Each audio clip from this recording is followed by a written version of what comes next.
어버이 주일 예배에 나오신 여러분을 환영하고 축복합니다. 우리 나이아가라 폭포 아시죠? 앞뒤 좌우로 인사 나눌 때 나이아 가라! 예? 인사 나누시겠습니다. 나이아 가라! 예, 나이는 물러갈 줄로 믿습니다. 이 상태에서 더 이상 멈추어서 젊게 사시길 바랍니다. 어제가 5월 8일 어버이 날이었었는데 어떻게 행복한 시간들을 보내셨나요? 저도 그 아버지에게 가가지고 유명한 맛집 식당에 가서 이렇게 식사를 하게 됐는데 굉장히 맛은 있더라고요. 그런데 예정 시간이 1시였는데 1시 한 50분경에 들어가서 겨우 발 붙이고 먹을 수 있었습니다. 저희가 도착하니까 12시 반 타임에 손님들이 들어가시더라고요. 거기다가 뭐 예약하지 않고 오신 분 손님들까지 이렇게 겹쳐가지고 어디 뭐 그냥 북부시장 장날 같더라고요.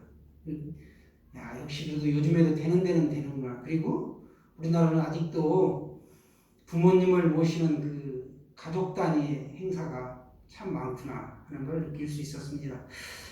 어버이날 하게 되면 이 어버이의 은혜에 감사하고 어른과 노인을 공경하는 경로효침의 전통적 어떤 미덕을 기르는 날이 바로 어버이날이죠. 우리나라는 1956년에 시작이 됐는데 어머니 날이라고 불렀습니다.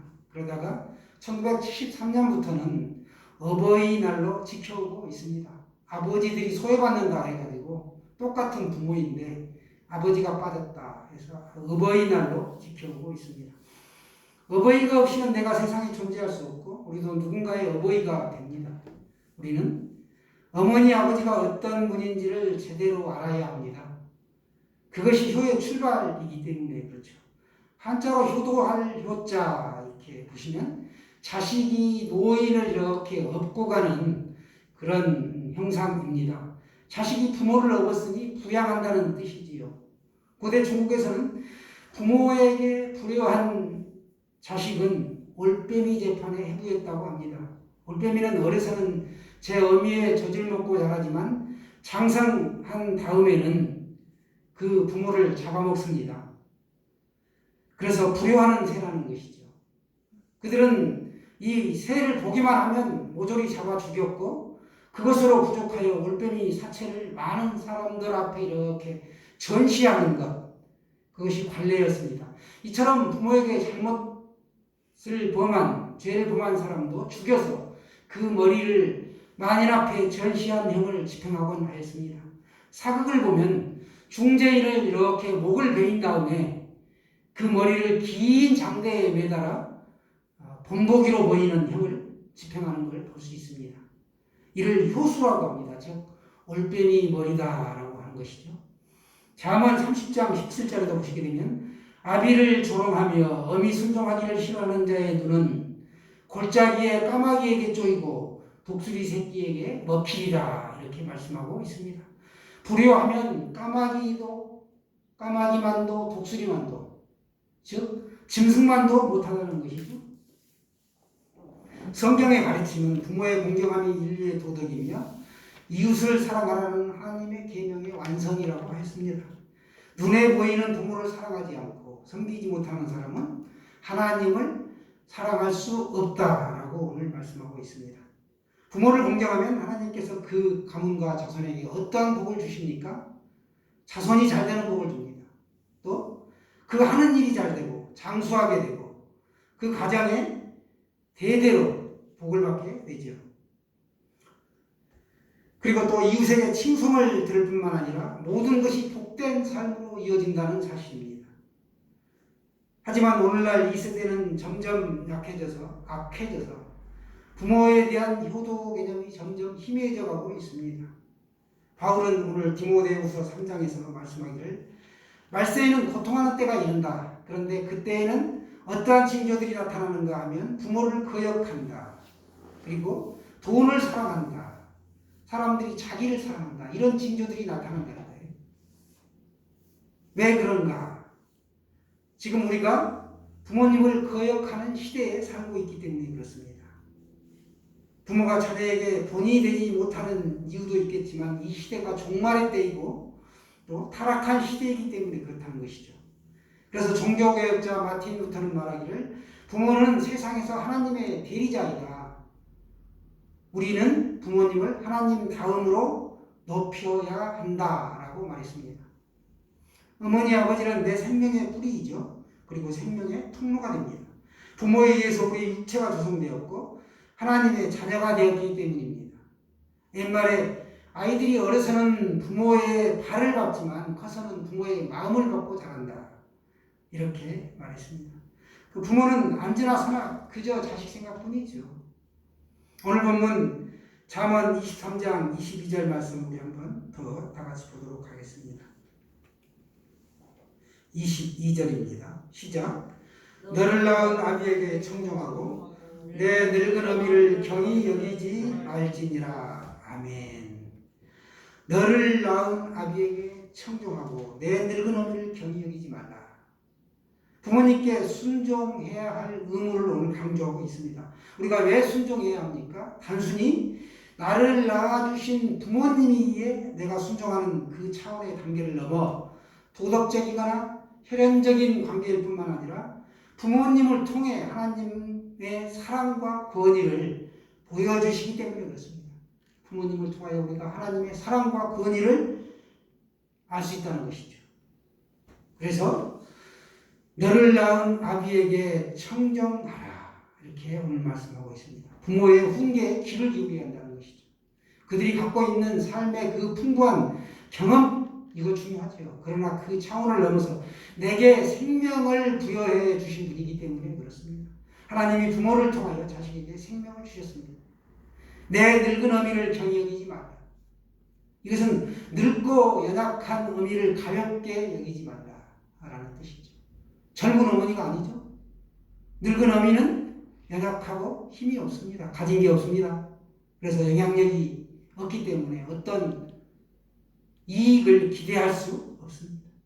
하나님께서 모세를 통하여 인류에게 최초로 주신 이 10계명 하게 되면 10가지 계명의 율법 가운데 1에서 4계명까지는 사람이 하나님과의 관계에서 지켜야 할 율법을 말하고 있고 5계명부터 10계명까지는 사람이 사람에게 지켜야 할 관계를 말하고 있는데 오늘 이 제5계명 즉 사람에게 주신 이 계명 가운데 첫 번째 계명이 제5계명인데 뭐죠?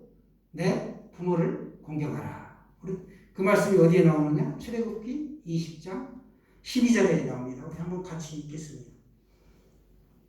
출애굽기 20장 12절 말씀입니다. 시작. 내 부모를 공경하라. 그리하면 내 하나님 여호와가 내게 준 땅에서 내 생명이 길리라. 내 부모를 공경하라. 그리하면 하고 조건이 붙습니다. 복을 주는데 네가 내게 준 땅에서 내 생명이 길게 되는 복을 주겠다. 그러려면 네가 그 복을 받으려면 내 부모를 공경하라. 언제? 이 땅에서 살아계시는 동안에 내 부모를 공경해라. 그런 뜻입니다. 부모님은 기다려주질 않죠. 우리도 누군가의 부모가 되지만 나를 낳아주신 부모님을 기억하라는 것입니다. 그렇게 할 때 내가 이 땅에서 장수하는 복을 받습니다. 장수에 대해 이렇게 특별히 언급한 것은 그만큼 이 계명이 중요하기 때문입니다. 에베소서 6장 2절에서도 약속이 있는 첫 계명이다. 제5계명 인간에게 주신 첫 계명에 내 부모를 공경하라. 그래서 약속이 있는 첫 계명이다. 효도는 도덕의 기본입니다. 그래서 믿지 않는 세상 사람들도 효도는 40가지 행실의 근본이다라고 말하고 있습니다. 효도하는 사람만이 하나님이 주신 땅에서 오래 살 만한 가치가 있다라고 강조한 말씀입니다. 이것이 부모와 자식 간의 마땅한 도리라는 것입니다. 유교에서도 효를 많이 강조하죠. 기독교는 조상에게 제사를 지내지 않기 때문에 너희는 근본도 모르는 놈들이다라고 비난을 하는데 그렇지 않습니다. 기독교, 우리가 믿는 그리스도교만큼 효를 강조한 종교가 없습니다. 성경은 인간의 인간된 가치를 하나님에 대한 믿음과 부모에 대한 효행에 두고 있습니다. 하나님은 권위와 질서의 하나님이십니다. 그러므로 하나님은 이 세상도 질서 있는 세상이 되시기를 원하시는 분이십니다. 질서 있는 세상이 되려면 먼저 우리가 부모에게 순종하고 부모를 공경할 줄 아는 사람이 되어야 하는 것이죠. 부모에게 순종하지 않으면 하나님이 세우신 권위에 불순종하게 되는 것입니다. 부모는 잘났건 못났건 내 부모님이십니다. 그래서 우리가 부모를 존중해야 되는 것이죠. 창세기에 보시면 노아가 포도주에 취하여 하체를 드러내놓고 잠자는 것을 보고 이걸 비웃고 비방한 둘째 아들 함은 가나안의 종이 되는 저주를 받습니다. 그러나 아버지의 결정과 허물을 덮어준 셈과 야벳은 축복을 받죠. 실수가 있어도 부모의 권위는 하나님이 세우신 것입니다. 그 권위에 복종하고 공경할 때 우리가 복을 받습니다. 하나님은 권위를 무시하고 도전하며 질서를 파괴하는 것을 대단히 미워하십니다. 가정의 권위나 국가의 권위나 교회에서의 권위도 다 하나님이 세우신 것으로 알고 순종할 때에 하나님이 주시는 복을 우리가 받을 수 있습니다. 예수님도 성부 하나님의 뜻을 행하기 위해 이 땅에 오셔서 죽기까지 순종하셨습니다. 여러분, 부모에게 순종하고 부모를 공경하시는 것이야말로 이 세상 모든 질서의 기본이 되는 것입니다. 세상에서도 효는 정말 강조합니다. 그 중요성을 알고 따르고 있다는 것이죠. 전주에 가면 전주 역사박물관이 있는데요. 거기 이 역사박물관이 자리한 동네 이름이 바로 효자동입니다. 효자동이라고 이름한 것은 이 마을에서 효자가 났기 때문에 효자동이라고 이름을 붙였습니다. 그 효자 가문이 바로 인동 장씨인데요. 박물관 근처 도로변에 보면 장계남 효자각이 서 있습니다. 이게 바로 효자동의 시초가 된 계기가 되었습니다. 그리고 각 지역마다 효자동이 있죠. 서울에도 효자동이 있고 춘천에도 효자동이 있고 옛날부터 널리 효를 기렸기 때문에 그와 같은 본보기로 지명이 탄생되게 되었습니다. 그래서 우리 조상들은 노부모를 모신 사람은 그 부모가 언제 돌아가실 줄 모르기 때문에 심리 밖에를 나가지 않았다라고 하죠. 돌아가신 뒤에도 그리고 3년상을 꼭 치렀습니다. 인류 역사상 가장 오래됐다고 하는 이 함무라비 법전에도 보시게 되면 부모를 구타한 자는 그 손을 잘라버리라 라고 이렇게 나와 있고 방탕한 자는 상속을 빼앗고 재차 범죄한 자는 예국으로 추방하라 이렇게 기록되어 있습니다. 효는 하나님께서 명령하신 계명입니다. 오늘 25절 말씀을 보시면 내 부모를 즐겁게 하며 너를 낳은 어미를 기쁘게 하라. 아멘이시죠? 네, 출애굽기 21장 15절에서는 자기 아버지나 어머니를 치는 자는 반드시 죽일지니라 죽이라고 말씀하고 있습니다. 또 17절에도 자기 아버지나 어머니를 저주하는 자는 반드시 죽일지니라. 부모를 저주하고 해방하는 것, 부모의 명예를 훼손하고 인격을 업신여기는 것이 죽음으로 대신할 만큼 큰 죄가 된다는 사실입니다. 24절에도 보시면 지혜로운 자식을 낳은 자는 그로 말미암아 즐거울 것이니라 이렇게 말씀하고 있습니다. 지혜는 질서를 따르며 선악을 분별하는 능력이 됩니다. 하나님은 여호와를 경외하는 것이 지혜와 지식의 근본이다 라고 말씀하고 있습니다. 거룩한 자를 아는 것, 이것이 또 명철이다. 잠언 9장 10절에 이렇게 말씀하고 있습니다. 지혜로운 자녀는 부모를 잘 모십니다. 우리가 부모를 잘 모신다고 할 때 물론 용돈을 드리고 이런 거 중요하죠. 그러나 가장 기본적인 것은 부모의 마음을 편하게 드리는 것, 그리고 부모님의 말씀을 잘 들어드리는 것, 이게 이제 가장 핵심적인 사항이죠.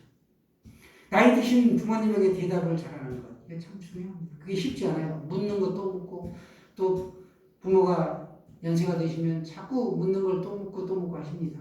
어린아이들은 또 묻고 하면 기쁘지만 어른들이 물으시면 퉁명스럽게 대답하기가 쉽죠.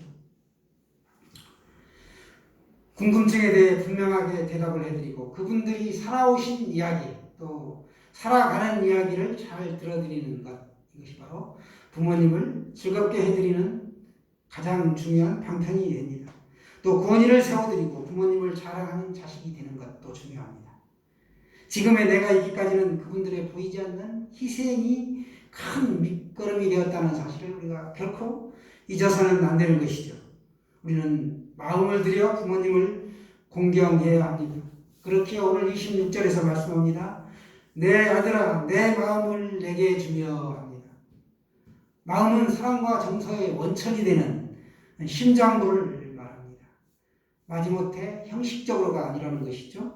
눈에 보이는 부모에게 내가 마음을 다해 섬기지 못하면 눈에 보이지 않는 하나님을 사랑할 수가 없습니다. 우리 모두는 하나님을 아버지라고 기도하지요? 그러면 아버지가 같다는 말씀인가? 자, 우리 안에 예수님의 피가 흐릅니다. 같은 형제자매이죠. 그래서 내 부모만 되는 게 아니라 다른 연로하신 어르신들도 다 자신의 나의 부모도 되는 것입니다. 우리나라는 옛날부터 그래서 경로 효친의 사상이 아주 뿌리를 내리고 있는데 요즘에 젊은 사람들은 버릇이 없다라고 늘 하죠. 그 옛날에도 물론 그랬습니다만 갈수록 점점 이 아름다운 위풍양속이 사라져가고 있는 것이 참 안타까운 일이죠. 오늘 예수님의 피로 맺어진 형제 바울은 디모데를 영적인 아들이라고 했습니다. 그래서 옆집의 아이도 내 자녀가 되고 옆집의 그 아이가 나를 부모라고 여길 만큼 우리가 영적인 사람이 되는가 한번 돌아볼 필요가 있지요. 여러분 코카콜라 좋아하시나요? 코카콜라는 지배한다, 식민지라는 뜻을 가지고 있는데 1초에 무려 4만 명이 동시에 이걸 마신다고 합니다.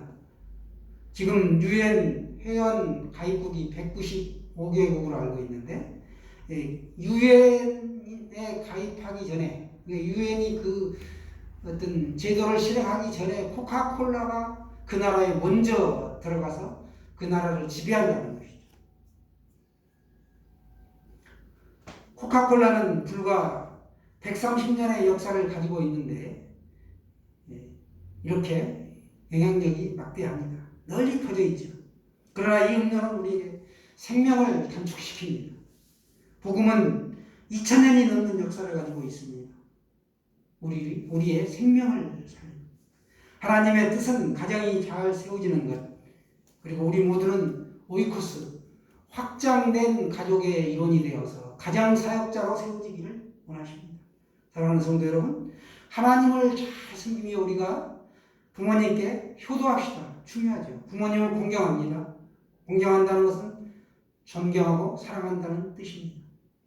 우리가 우러러보며 마음을 높이고 마음으로 존경하는 높은 사랑, 이게 바로 공경입니다. 부모님의 경험을 소중히 여기고 부모님의 인격을 아주 귀하게 여기는 마음, 그것이 효도입니다. 엄마는 뭘 한다고 조용히 이렇게 윽박지르는 게 아니라는 것이죠. 오늘뿐만이 아니라 1년 365일 동안 내내 부모님을 즐겁게 해드리시기를 바랍니다. 그래야 내 영혼이 잘된 같이 범사가 잘되고 강건해지는 복을 받아 누리시기를 축원합니다. 아멘.